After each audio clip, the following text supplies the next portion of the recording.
the #1 Costa Rica real estate and investment podcast, bringing you experts from all over Costa Rica.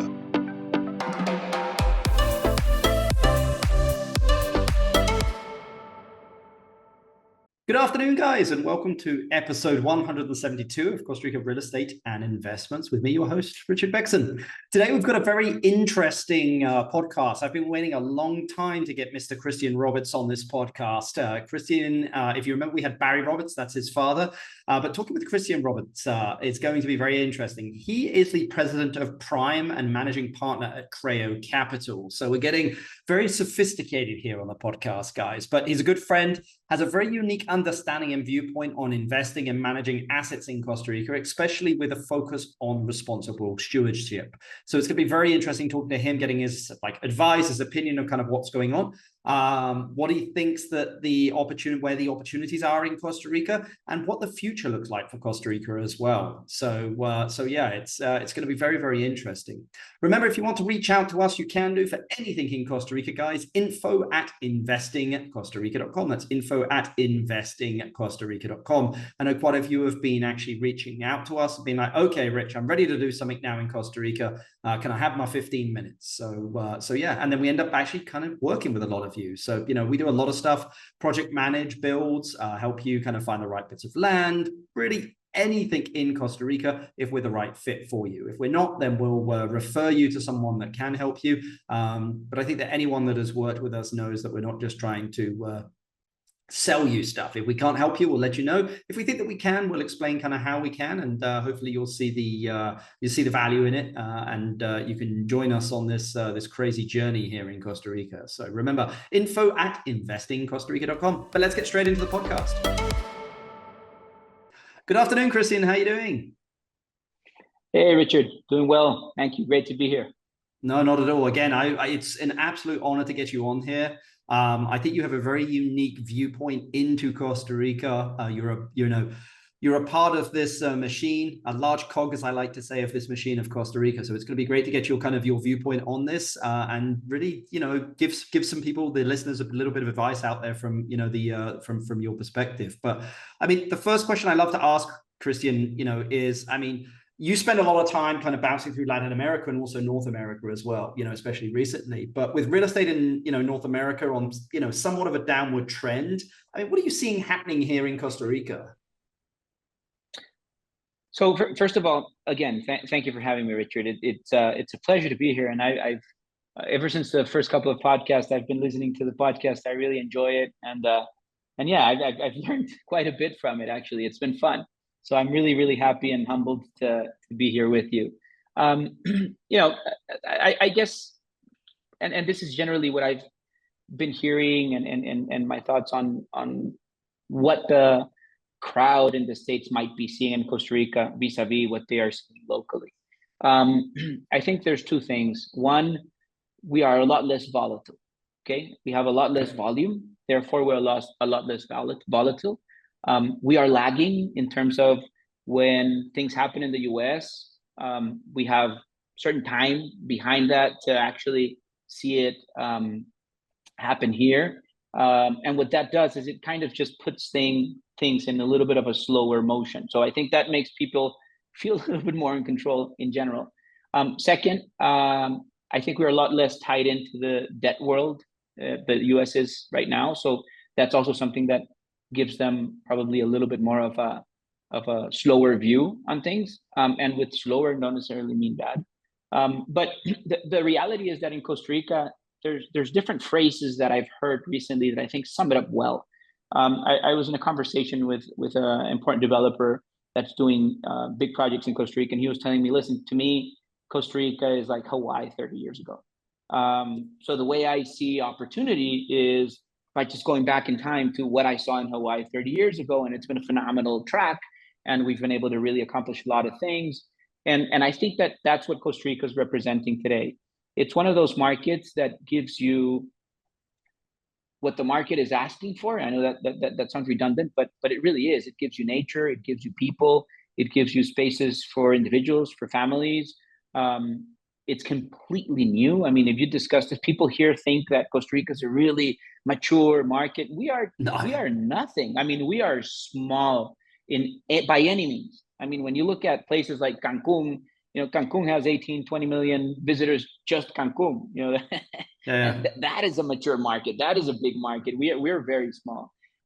So there's everything to be done in this country. And I think that's something that, especially the more savvy investors, and that's one thing that is interesting on who's coming down, are seeing that. And then I think now you have two different profiles of investors coming to the country.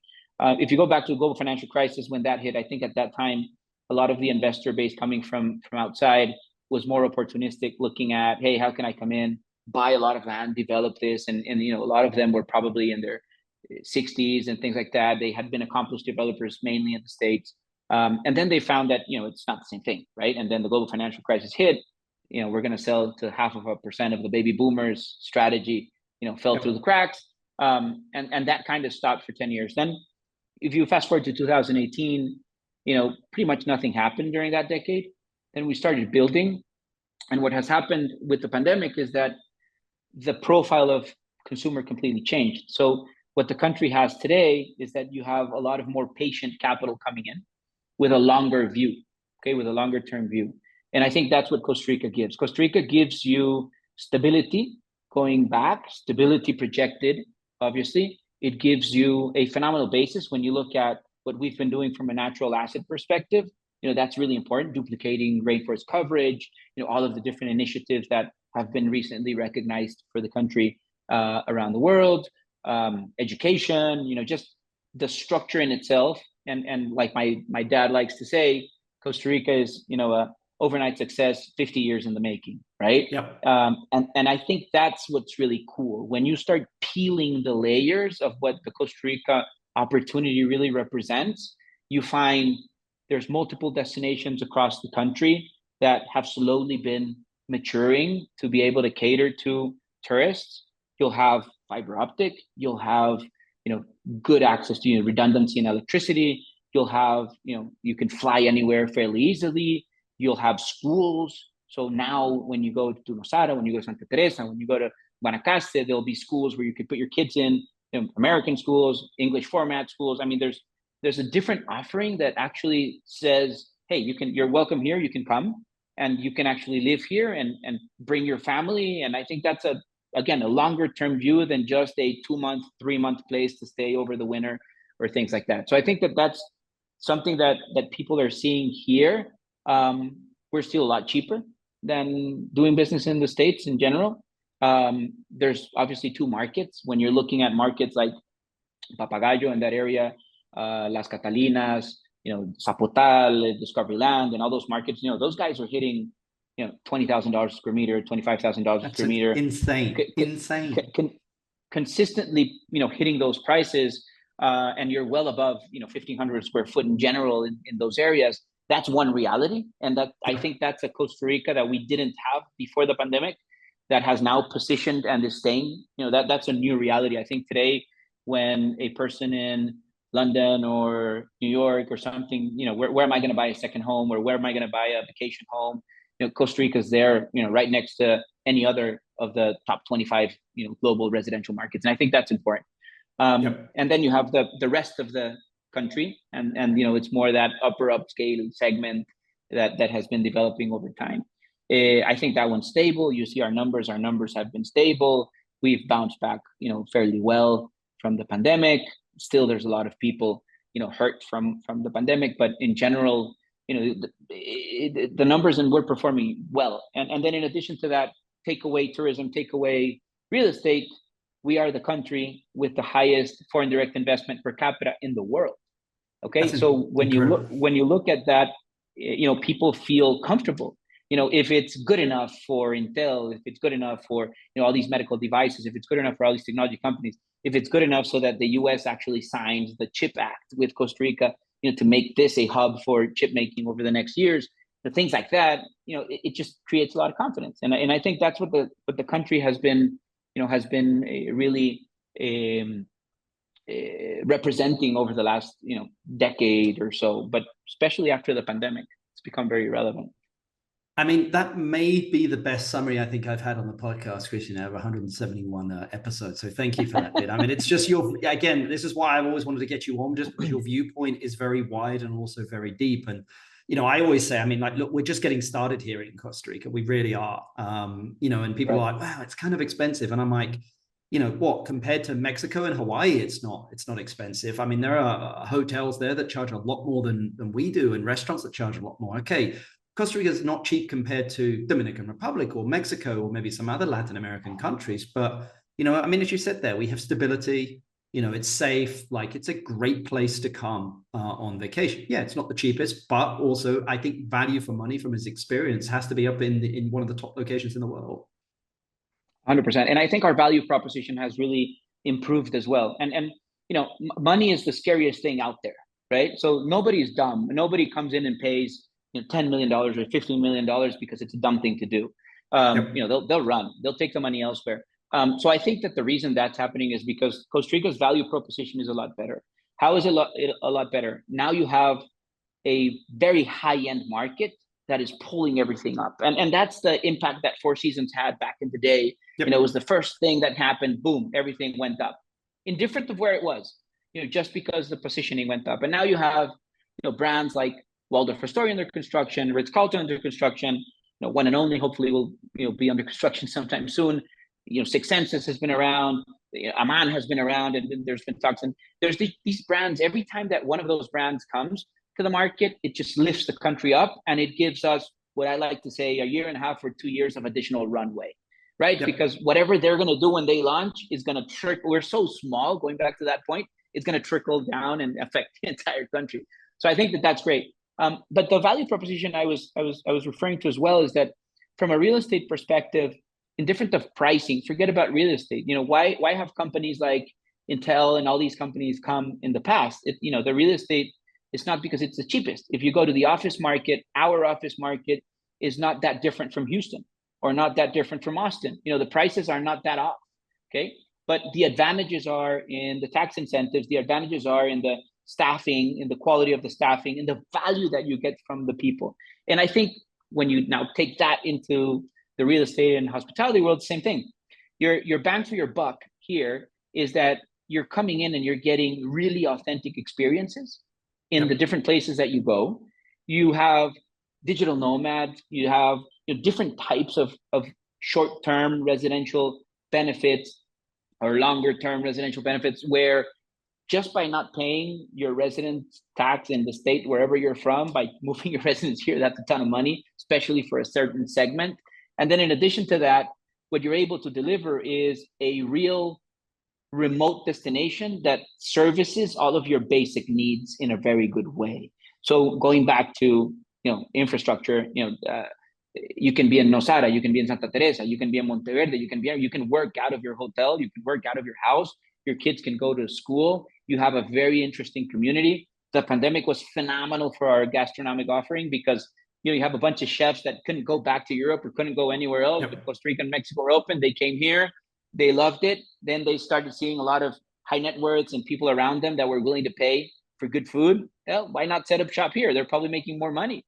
It's costing them peanuts, and they're selling, a very high quality type of food. So I just think that the offering in general has improved. And then in addition to that, one thing that has matured a lot, which is not necessarily related to the tourism industry, but now it is the natural capital and all of the environmental part that the country represents. So what you have today is a very interesting effect that comes from generating data. So Costa Rica claims it's the country that has the highest concentration of biodiversity in the world. I think that that's probably not true, but what's the reality? We are probably the one that has measured it the best over the last 3 decades or 4. So if you look at that, what has that brought? It has brought a lot of international organizations, a lot of conservation organizations, scientific organizations, universities, just people that start generating this content that, again, going back to the reference of overnight success, 50 years in the making, those are the types of things that build up and that start creating this basis where, hey, wait a minute, this is not fabricated. Yep. There's real roots here, and yep. That person that I talked to they've really lived here for 5, 6, 7, 8 generations. And the way they're doing this is the way that they did it 5, 7, 8 generations back. And they didn't move here because it now became a tourism mecca. The country has kind of stayed as is, and it's just slowly opened up to the international community and tourists. And there's one thing I'd like to mention on that I think is fabulous. And there's a sculpture here called Jimenez de Heredia, and he has all this philosophy around spheres, and everything he does is around spheres. And part of what he's established is that going back to Jorge, forgive me if you're listening to this and I'm going to miss on some of the things you're saying. I'd be honored if he was listening to this podcast. Yeah, it'd be great, definitely. But so one of the things that going back, and he says it and a couple other people said as well, if you go back to the indigenous cultures in Costa Rica, they're very different from the rest of Latin America. And why is that? So if you look at the topography and geography of LATAM, Costa Rica in Central America is at the very end of the farm, if you put it in some way. So we're the last frontier of the farm, Nicaragua's flat, and then there's those mountains way at the back, which used to be Costa Rica. Remember, Guanacaste was part of Nicaragua. So who would want to go up to those mountains and walk all of that, which was dry, etc. And then from Panama or from South America, there's the Darien. So the Darien still today, there's no way to pass. You take a ferry to go to Panama if you want to drive, because there's just no way of going through that particular area. I mean, to Colombia, sorry. So we were in this area that was kind of completely segregated from the rest, small communities. And what happened was that if you compare those, indigenous cultures to Mayans, Aztecs, etc., they are pyramidal, and you'll see pyramids and everything that they've done, and the hierarchy that they used, it was also like that. In Costa Rica, it was spherical. We were much smaller. We were a lot more interdependent. And it was also something interesting that in some of our indigenous cultures, women could be the leaders of the tribe, right? Which not in all of the tribes that was common. So I think that inclusiveness, that spherical way of thinking has shaped a lot of how the Costa Ricans grew. And then when the social differences started appearing, as some people, really were more successful than others through mainly agro industry in the past, etc. It was very interesting because what happened was that, the social service that we have today, which started in the Calderón presidency, way before that, the owners of the farms were already doing it. The owners of the farms had medical doctors. The owners of the farms had these stores that they brought for their people. The owner of the farm lived next to the employees. Their kids played with their kids, and those experiences created a much flatter society. And I think that, going back to, again, the cultural origin from our indigenous populations, and then this kind of integration, horizontal integration, I think that kind of has created a Costa Rica that today is as is, and it's just a lot more open than a lot of other destinations. And we've been able to, throughout history, really take in foreigners, because Costa Rica has had a very small population that in reality, a lot of us, and I'm Costa Rican, but, my great grandparents are Scottish or English, on my dad's side, and then on my mom's side, probably, various generations back Spanish. And then that's kind of the story here. There's very few, real authentic Costa Ricans going all the way back. So I think that's just the way the country's shaped, and that's created a very pleasant, a community to be part of. I think that's a very unique viewpoint that I've never heard before, Cristian. I always thought it was, due to the land being so mountainous and difficult that, when someone turns up, they're just like, I'm not climbing that. Like, I'm going to go somewhere flat, like down towards the Panama Canal area or up towards Nicaragua, where it's a lot flatter and a lot easier to cross. Whereas Costa Rica is really, it's a mountain kind of range to an extent that runs through it. I mean, you might call it hills, but it's a mountain, it's a mountain range. So, but yeah, I mean, we live in a special place here. And I don't think until you've been here and lived here and then gone out, or you've come from a different culture and come here, you just realize how special this is. I mean, I go back to the UK, and after like 2 or 3 days, I'm like, dude, I want to go back to Costa Rica. Like, just, I don't know what it is. Like, there's just, maybe just because I'm so ingrained here, but there's just something special about this place. Yeah. Well, you're not alone. 30% of tourists do the same every year. Yeah, true. Very, very true. But I mean, well, let's change gears a bit into kind of investing kind of in Costa Rica. I mean, this is just very general, but I mean, what advice would you give to someone looking to invest in Costa Rica?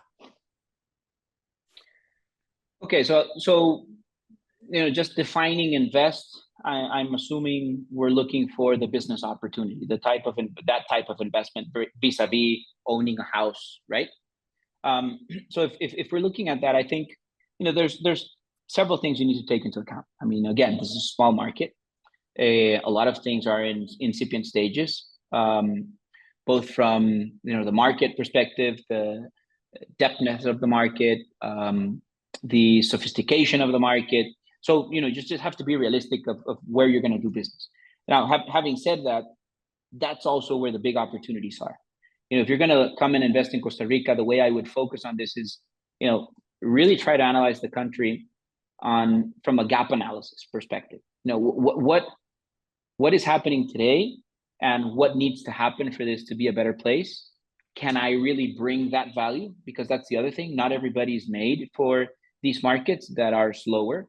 How am I going to exit out of this? That's a big question that Costa Rica has had as a market in general, that I think now has some answers to it, and we can discuss that a little bit.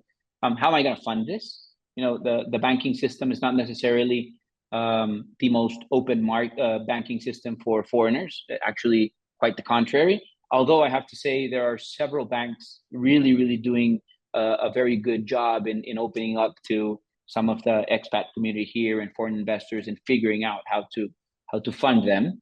And then I think it's the same as anywhere else. Look at the fundamentals, but understand that this is a shallow market. Understand that there's a lot of value to be created. It's probably going to take whatever you have in your head, multiply that by 3. And I think that's very realistic. If you can live with that, then move forward. Having said that, for us, it doesn't take that same amount of time as it would for that person that I'm saying do it times 3. Why? And that's the other advice. Really go get the right team. That's the difference. Real estate is local, like anywhere else in the world. If I were going to go do something in Manhattan, I would go and first really spend time looking for the right people. And maybe it's even the right partner. In our case, it's always the right partner. We wouldn't do anything elsewhere if we don't have that local partner that is going to help us avoid the potholes, that is going to help us with the relationships with the funding, with the relationships with equity if we need it, with the relationship with the right people. It's just not smart in general to go into another country without a local partner. That would be one of probably the most important. But then again, I mean, I think that what I would invite people to do is come here, see where we're at, and think, how can we help this country leapfrog whatever we have had to live in other destinations to get to the next level, right? And I think that's what Costa Rica really represents, because we have a lot of very smart people. From a technology perspective, it's all here. From a construction practices, one great thing when we changed from an agro economy to a services economy, and all these multinationals started coming in with all of their procurement requirements and all of these certifications, et cetera, that made the whole construction industry evolve into a different level. When we started building the Four Seasons, the Ritz-Carltons, all of that, these construction companies became world-class construction companies. Yep. And so had everything below that, engineers, architects, everything. That's why today I think Costa Rica is probably one of the countries that, on a per capita basis, has the better quality of players in the general real estate development in LATAM. When you look at it, we have Gensler based out of here. We have very, very good local firms here that, again, they're world class. So spend your time figuring out who you're going to do things with before you make the investment. Because the other thing people do is they come in, they go to the first land that whomever shows them, hey, this is the best opportunity in the world. They buy it or they sign it, and then they try to figure it out and realize there was 10 better options. 2, technically there's 50 difficult things to get over. And in most of the cases, if it were that good, other people would be all over it. This is a very competitive market. So that unique opportunity that you're the only one that has seen it probably is not true. So again, I think it's there's nothing different in Costa Rica to doing business anywhere else. Yeah, no, I agree. I mean, I think that the last point that you made there about getting a good team is vital in this country. I mean, so many ways to lose money, and a lot of people have done, but there's also just as many ways to make money here as well. I think it's just understanding the market currently and where it is, where it could potentially go, but also, is combining that. The beauty of coming from outside of Costa Rica and kind of looking in is your perspective is completely different, whereas people in the country have a different perspective. And I mean, if you can find some middle ground there between there, usually that's where the magic happens.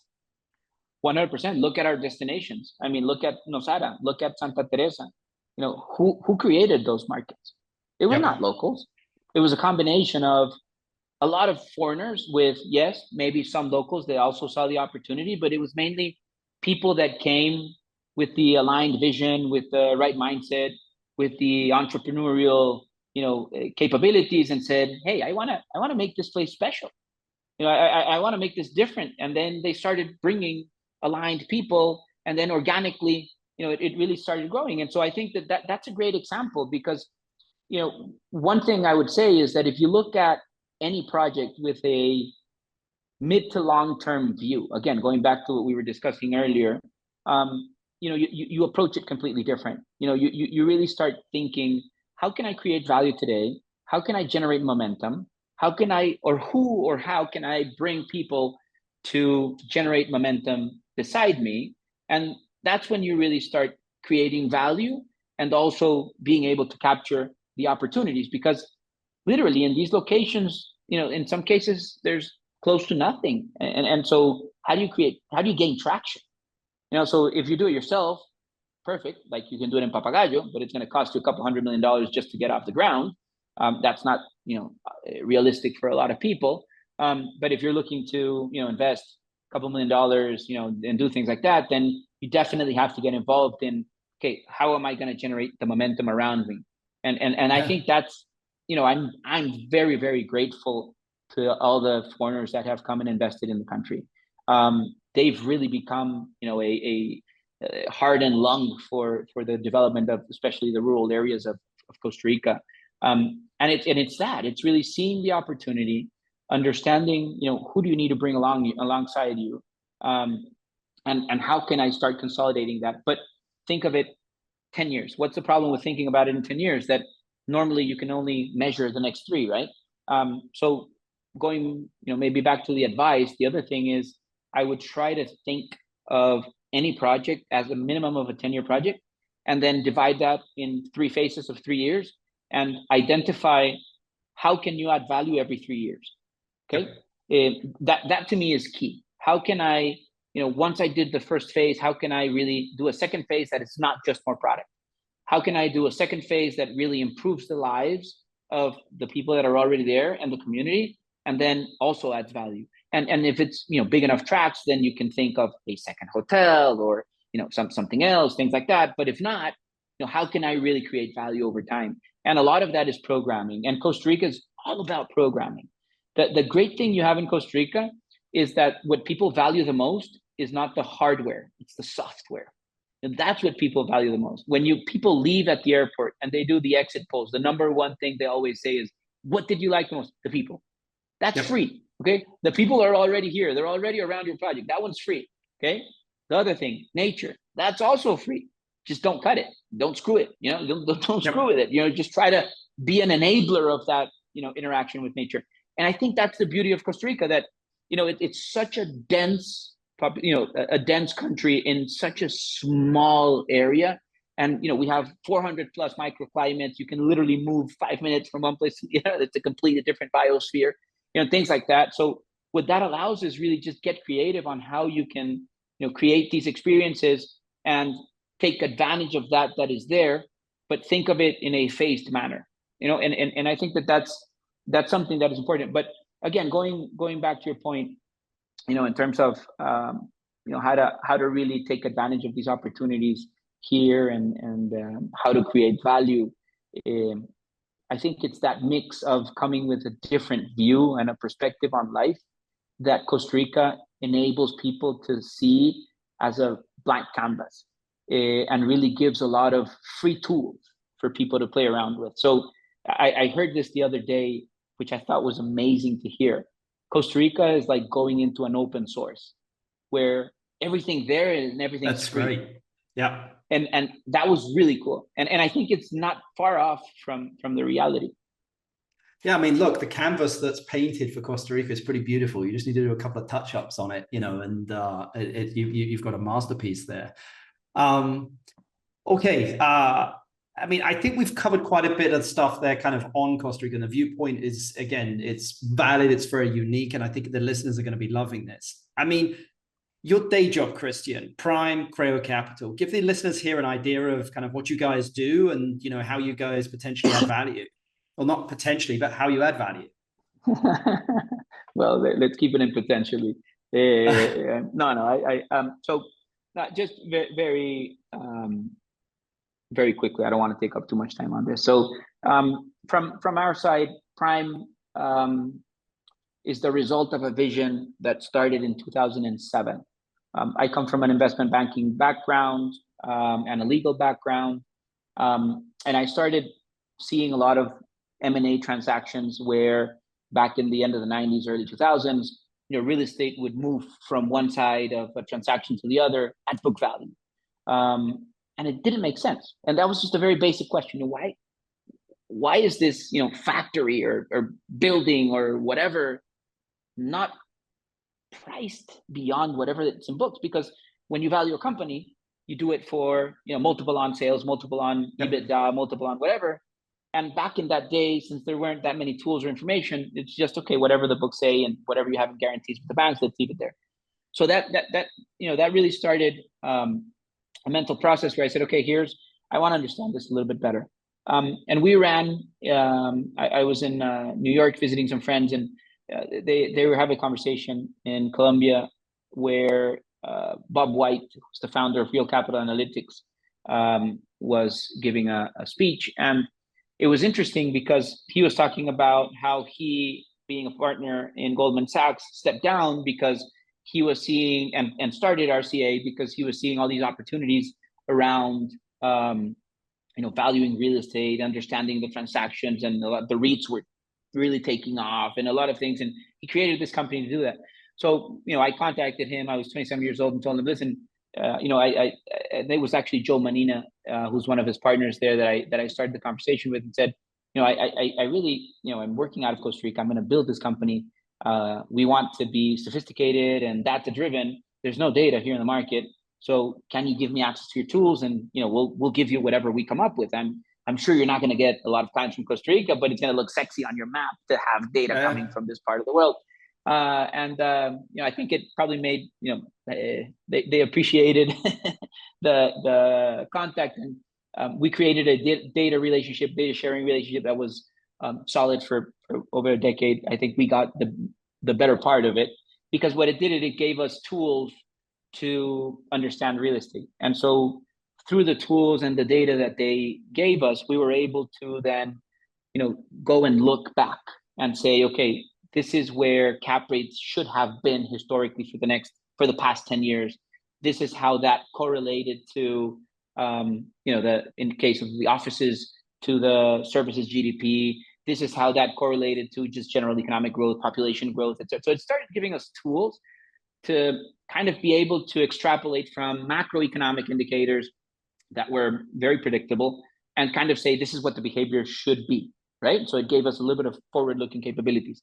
And I'm not going to spend too much time on that, but that just gives you a little bit of how we approach things. So that data-driven approach then allowed us to start running through big portfolios of some of the bigger groups in Central America, companies and families, and kind of just helping them understand what the value was, what to do with them, how to really develop a business plan and a strategy around maximizing real estate. Going back, we had a client that had, they thought they had about $80 million worth of real estate, and they were raising capital in New York, and they ended up having $400+ million worth of real estate after moving it from book value to market value. Obviously, all of their indicators improved. And I think that is a good way of showing the value of really doing data-driven real estate. So Prime, what it does as a company is it really focuses on uncovering the business opportunities, finding the matrix where the data is, where the proper financial models are, where best practices are. And, we're really tied into bringing that into interpreting the opportunities in Costa Rica. What does that mean? We work with some of the more sophisticated developers in helping them put together, everything from day one. What do I do with this 300 hectares at the beach, and how do you structure that? How do you model that? Who do you bring to the table? What's the process? How do you add value over the next 20 years, which are complex things to address. Then we'll have the portfolio owners that again need to have a strategy on how to maximize their returns there. And then more and more often we're trying, and this is because we really believe that that's a very strong way of adding value, is we're trying to really help people doing projects, especially in that are not local, to be that connection here. Okay. Yep. Here, if you're buying 100 hectares of land somewhere to do something, let me first let you understand what you bought. You bought a 40-year project, not the 5-year project you thought you bought. And hey, by the way, you're not going to be able to pull this off with 5 million. You're going to need 50, right? So how do you gap that? How do you do that? What's the strategy around that? How do you bring, so we're doing a lot of that. And then I think, we're also in the company, we diversified into different smaller companies that, we do market driven analysis, and we'll have market intelligence companies and things like that, that also help us understand pricing, help us understand, again, projections of different markets, the gap analysis to understand where we believe things are going to be, hot over the next couple of years and why, and, just general real estate advisory. So that's prime.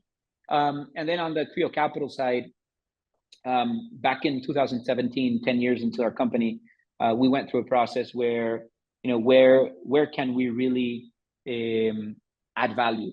And one of the things that was frustrating, I think the experience with those previous 10 years was phenomenal. We did almost 300 projects in 20 plus countries here in LATAM mainly.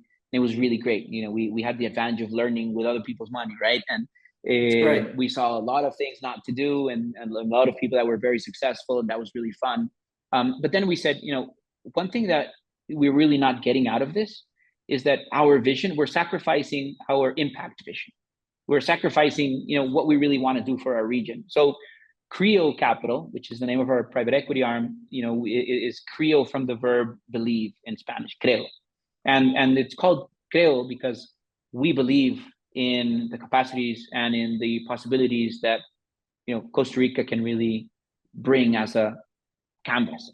We believe in Central America. We believe in Latin America. We believe in really taking this region to the next level, and really generating impact from a net positive real estate perspective, from a planetary health perspective, and from being able to design better solutions for the livelihood of people, especially in rural areas. And those are 3 main pillars that really drive us. Okay. And so with CREO Capital, what we've done is, we also figured that we needed to create product to be able to attract capital that is both impact oriented, but that obviously has good returns in their investments. And that's something that we focused on. We do traditional real estate investing. We've invested in hotel platforms in Mexico. We've invested in hotels here in Costa Rica. We've invested in real estate development projects as well. One thing that's particular to what we do is that we really, with the first investment, we had to use a Delaware structure to invest in that particular investment in Mexico. What ended up happening there is that we had very interesting base of U.S. family offices and U.S. investment vehicles that said, hey, I'm interested. And having a Delaware LLC just makes it a lot easier for me to understand, and let's do it. That worked really well. Then when the second investment came, we started looking at, where do we do it? Do we do it locally? Do we do it again in the States? It's actually quite efficient. So we decided to then, do another Delaware LLC, use that as the investment vehicle, which is fairly transparent for Latin American investors as well. And so today we have 5 different vehicles that are all Delaware LLCs. So it's been interesting because what used to be 80% Latin American families investing in our deals, not necessarily through CREO, but before, and 20%, US or other families, is now the other way around. With 80%, mainly US family offices coming in because these are investments in countries that they want to be in under legislation and structures that they feel very comfortable with.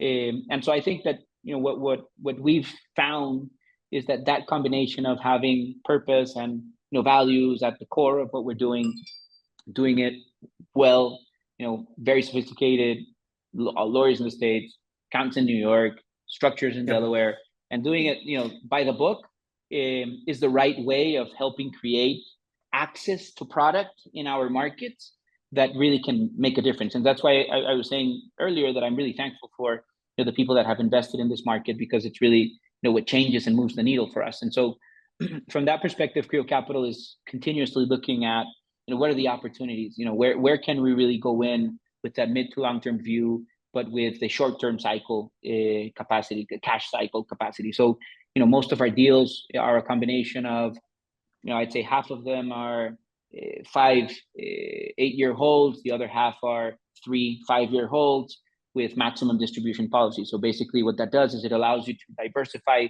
into different types of real estate, but as these projects start giving returns, we immediately distribute that. And so I think it's it's something where we're still finding our niche. We've been, I think, successful over the past couple of years, mainly because of where we were just standing. It's made us look smart just because we were in the right place at the right time. And I think for me, in that particular sense, also very important, I found the right partner. We found the right partner to execute that. So when we started doing this, we coincidentally, Daniel Grew, who is our partner in CREO Capital, he was kind of looking for the next thing. He comes from Cornell, JP Morgan, CPG, very sophisticated, but he was brought up in Santa Teresa. They have a big property there. So it's an interesting combination of, again, a foreign family coming here. He's completely guanaco, like I tell him. He's guanacasteco. When you see him, you wouldn't think so, but you'd never 100%. Think it. And so it's a great combination of sophistication, rooting, understanding values. And so that was very important. And I just mentioned that because I think Danny impersonates a lot of what we really want to accomplish with CREO. Is that conscious investing, doing the deals, making money. That's definitely a priority, but doing it in the right way, which I think is part of what Costa Rica is trying as a country to become more and more. No, I mean, look, I think it's very smart, what you guys are doing. And I think just picking the right deals that align with your guys' values, which are typically the values of this country, because I'm very similar myself. I mean, if there's a project that wants to come down and cut down tons of trees, I'm like, I'm sorry, guys. Like, number one, you shouldn't be doing that. And number two is I'm not going to be a part of that. I mean, we've got kids here, like, this is their country, just as much as it is ours. And the beauty of this country, as you mentioned there, is its people, its nature, its natural assets. And, that's what, is really going to hold the value for this country over the long term. So we need to protect that because, again, beyond that, that's really what's always going to be left. Yeah. So 100%. Costa Rica is going to be one of the places that people are going to want to flock to. And one decision that I think the private tourism sector has maybe consciously or unconsciously taken, but I think it's all oriented towards that, is we don't want to be a 20 million people tourist a year destination. Correct. I think this country, there's a consensus, and I hope that's also what you feel, but or understand, is that there's a consensus that this is a 5, maybe 6 million people tourism market, and that's it. And let's focus on value, and let's not focus on volume, and let's focus on content, and let's not focus on greenwashing, and let's not focus. And I think that consciousness comes from, again, eliminating the army back in 48, putting money into education, making people aware of nature, really. And I think that the older generations in tourism were very smart in saying our competitive advantage is not going and fighting the market on beach and sun, right? It's really, what are our assets? And our assets are people and nature. And I think the country, drank the Kool-Aid, and the multiple generations since have drank the Kool-Aid, and people coming here are drinking the Kool-Aid, and I think that's great, because I think that's really what's going to safeguard this destination going forward. Look, I agree, man. I mean, I think, I've read quite a few marketing books in my time, and the idea of guerrilla marketing, hunkering down where no one else can attack you, that's really difficult. I mean, if Costa Rica tried, I remember being in those ICT meetings where they were like, look, Mexico's getting, I'm like, guys, do not, you can't compete with Mexico. It's just a different destination. Like, differentiate yourself, hunker down, because who can attack Costa Rica? like in the region. Like it's just so difficult, and it owns that. Now it owns wellness. Like you mentioned the word wellness, and it's Costa Rica. I mean, 20 years ago, people weren't really mentioning wellness. They kind of like it was there, but it really wasn't there. Adventure. Yeah. I mean, okay, maybe we don't own beaches, but like we still have beautiful beaches. Like there are but we have rainforest full of wildlife hitting beaches. You know what's one thing that I've recurrently seen and experienced and feel is that Costa Rica has become this destination that the world has realized is a place where they can come to heal as individuals, as families, as communities, but it's also a place where they can come to thrive, because Costa Rica enhances you as a human. This is a place where you're in touch with nature. You're in touch, you check the boxes on, you're going to come to the country and you're going to get out of here at being a better human being just because you were here. I'll guarantee that, because there's biological scientific reasons why that happens in this country, and so I think that's also something that's very, very, very strong in our offering going forward. And I agree with you. I mean, I think the country, is very well positioned in that sense. And the great thing, and going back to a campaign that you're very familiar with, there's no artificial ingredients.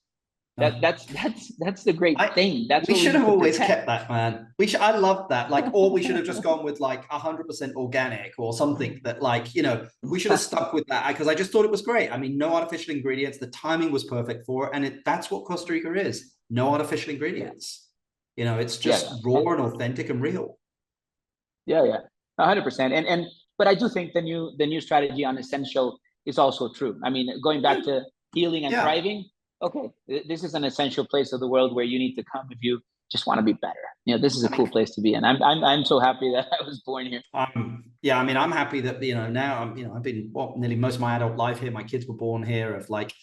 And you don't really understand what you have until you leave. Like when you leave the country for a while, then you're like, oh wow, now I really understand. And that's why it's always good to leave this country every so often throughout the year.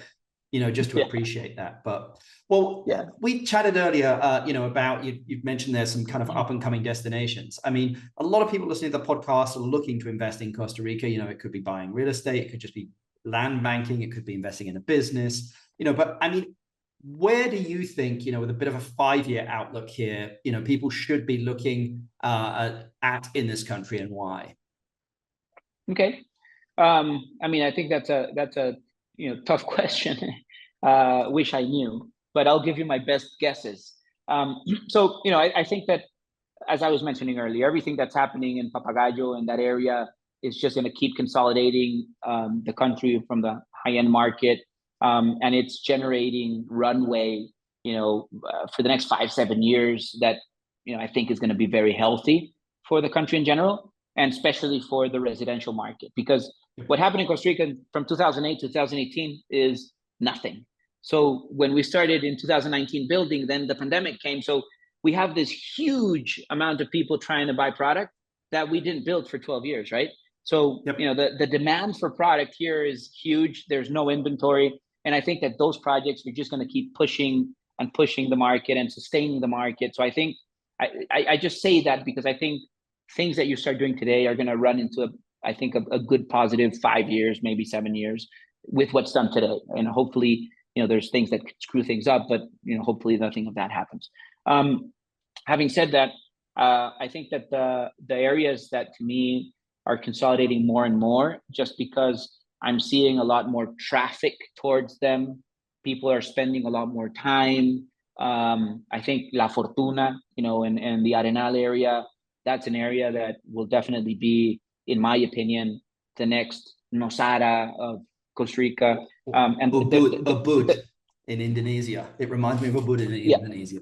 100%. And the thing is very simple. I mean, they'll come to Papagayo. Papagayo will continue to be a solid market. I mean, there's that one, it's just easy to see how it'll continue to be very successful.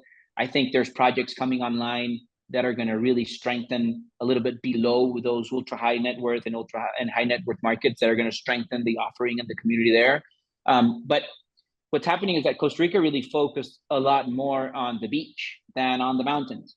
And so as tourists start coming back, and like I said, 30% come back every year, they're saying, yeah, the beaches are really cool, but I'm trying to get a little bit more of that mountain experience, and maybe I want to spend more time there, and it's different. It's a different offering, right? And so I think La Fortuna complements a lot of what you have in Guanacaste really well.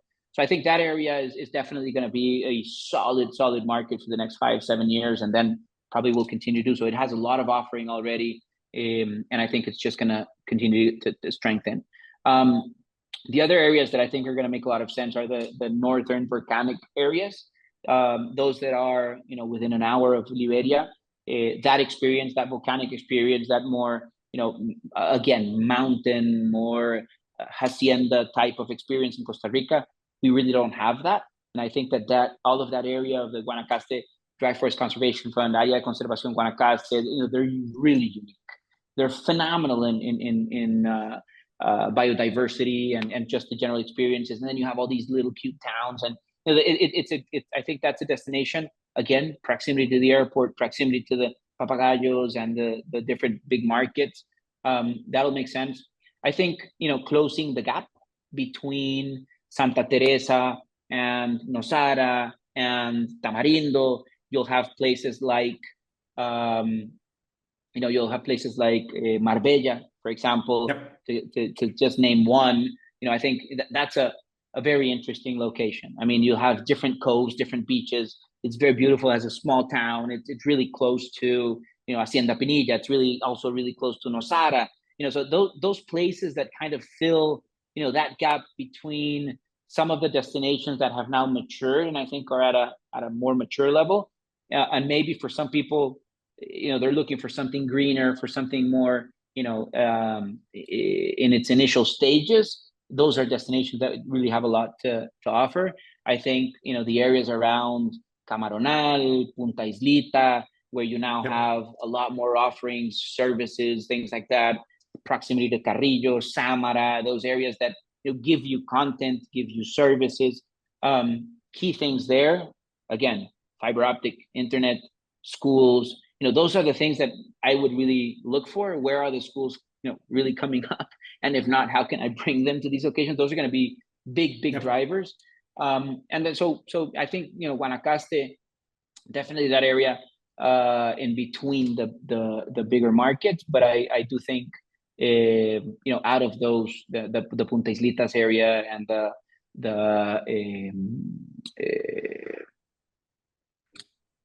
how did I say earlier?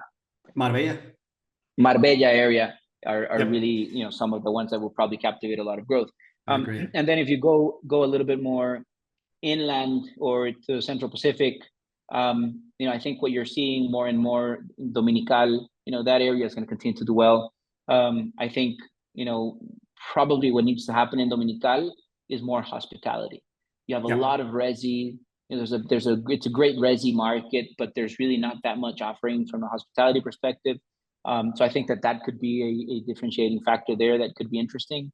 And I think some of the more boutique brands are looking at that location, and I think hopefully some of that really consolidates and I think will be a driver. And then I think you'll have very unique opportunities, hopefully executed by the right people in some of the more valuable biodiversity areas of our country. Also, I would hate to say Osa because I would love for nobody to go to Osa. It's the beauty of it. But at least my request would be, there's a ton of opportunity there, but really think through how you're going to improve the biodiversity of that area and how are you going to be a good steward of that area before you do anything. Because I will guarantee you, if you don't take that into consideration, you're going to lose money. You're going to build something that is going to be outdated and that it's going to run out of runway very quickly because you would be screwing the value of that particular location. So I think that those areas are, phenomenal. The experiences, the interaction, it's just really, really, really, really impressive. I think that, those are areas that make a lot of sense. And then the other area that I think should, start developing more and more is more towards the Boas volcano, more of the mountain offering closer to San Jose. I think that is something that people have, shied away from historically, but I think that as people are more and more in the country, they come to San Jose, they come to some of these experiences. The Poás volcano historically has been the #1 tourist destination in the country, or a daily tour destination in the country.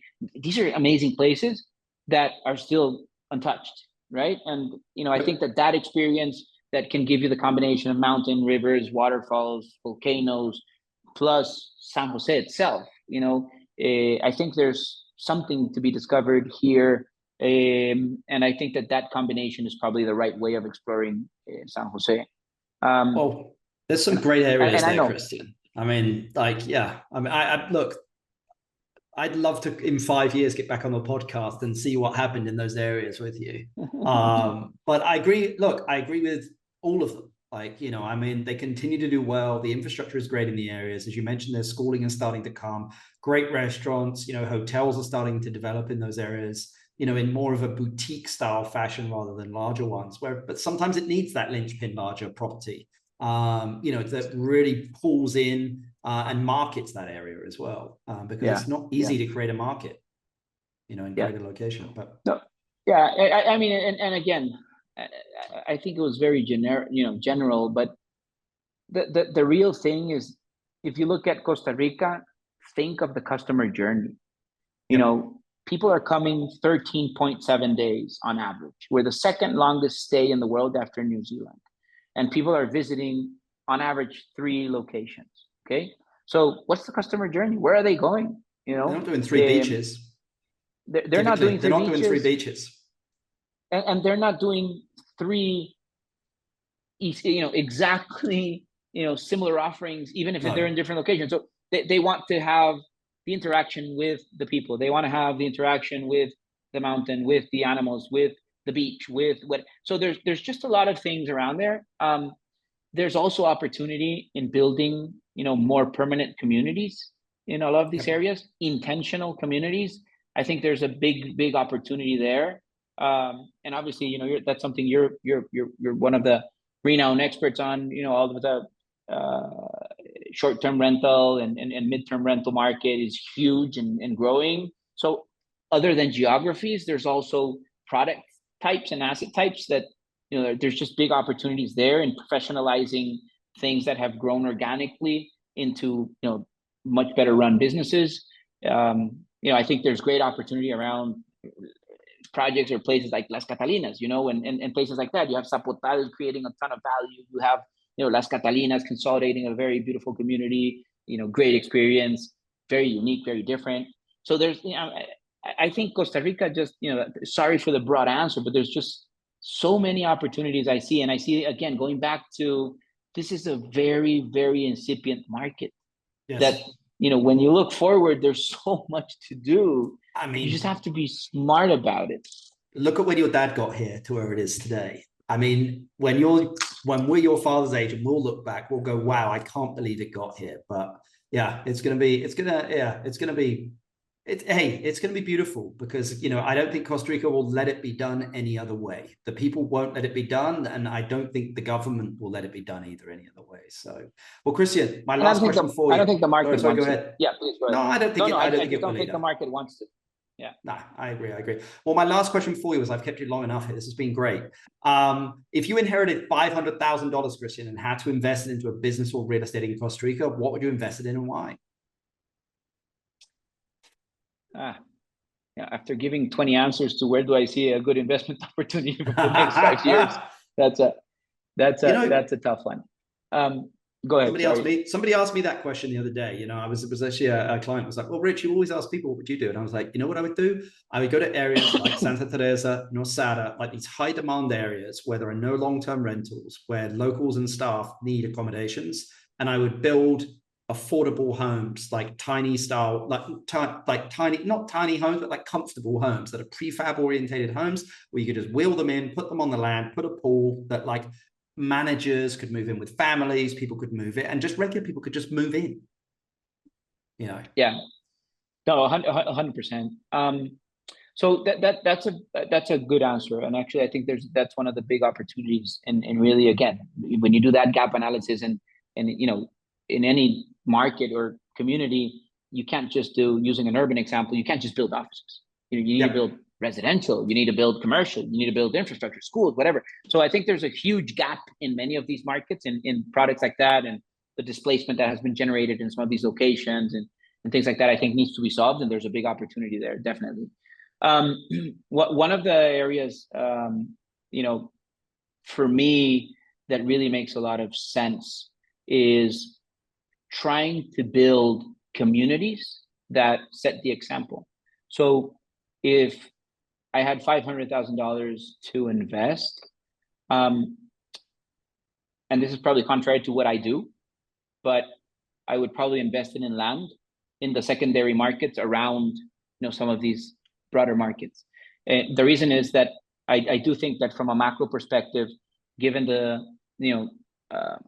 hit that currencies globally have been taking, given where interests are, given where inflation is, given there's going to be a rush back to real estate, a rush back to gold, a rush back to a lot of this stuff.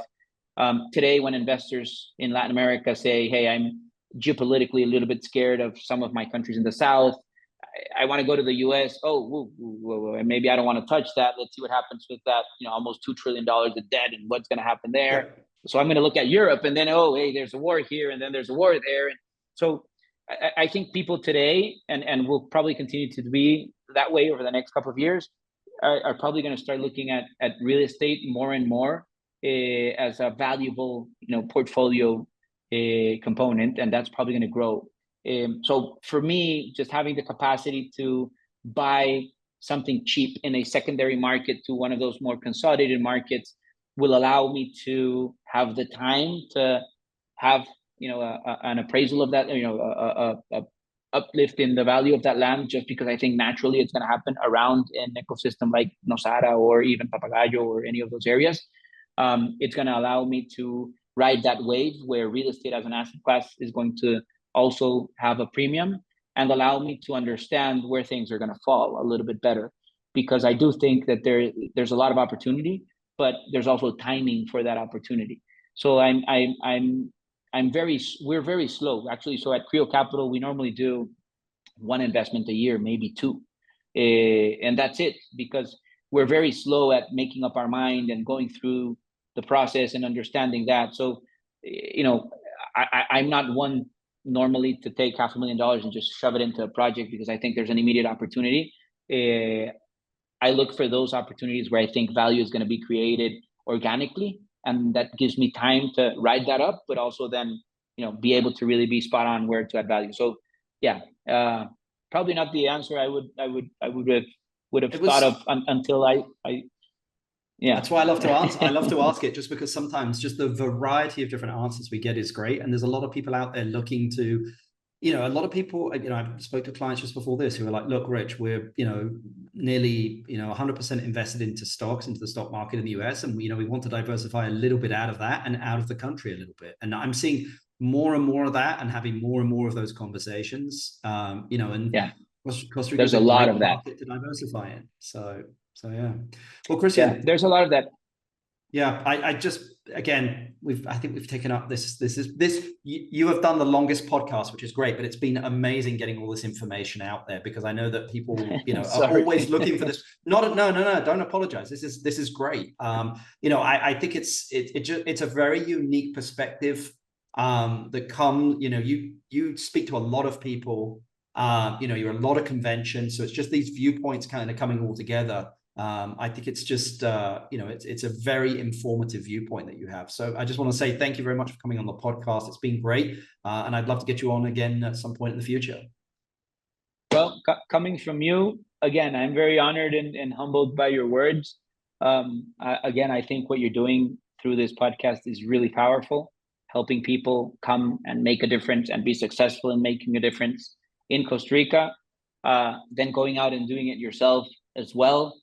I'm very thankful for you and for what you've been doing for the country for many years now. And again, this podcast is another example of that. So I really want to take this opportunity to thank you for taking the time, putting the hours, putting this together, bringing the people, and just sharing the knowledge. I mean, I think that's really, really, really, really important. So thank you. No, thank you, buddy. Thank you. So, well, awesome. We'll speak to you soon. Good to see you. You too. Bye. Hey guys, I hope you enjoyed that podcast there with Cristian Roberts. I know it was a bit of a long one, but it was just, he's just full of so much information and sees stuff at a very macro level throughout the country, the region, and the Americas. So it's always, as I said, it was an honor to get him on there and to kind of give him the viewpoint. And it's kind of the new blood that's kind of coming through Costa Rica. So keep your eye on Cristian there. But again, a lot of the stuff he said just, makes complete sense. I think very different to the previous podcast that we had there with Peter, all these viewpoints that you get, guys, you just need to kind of, listen to them, then come down here and see where it kind of all settles and, kind of take bits from everyone. But, as Cristian said there, of like, this is the land of opportunity. There's a lot of stuff happening here, and I'm always going to say, and I'll tell you if I don't think it's a good moment to invest in Costa Rica, but I still think it's a great moment to invest in Costa Rica for the foreseeable future, just because of the international investment that we've got here, and it's going to continue over the next coming years. So, well, remember, guys, if you've enjoyed the podcast, please share it. Give us 5 stars. I love to see the reviews out there, so really, really appreciate it. If you want to reach out to us about doing anything in Costa Rica, you can do info@investingcostarica.com. That's info@investingcostarica.com. But really appreciate you guys listening to the podcast, all the support, and I'll keep doing it. You have a great evening, and thanks very much. Bye. The #1 Costa Rica real estate and investment podcast, bringing you experts from all over Costa Rica.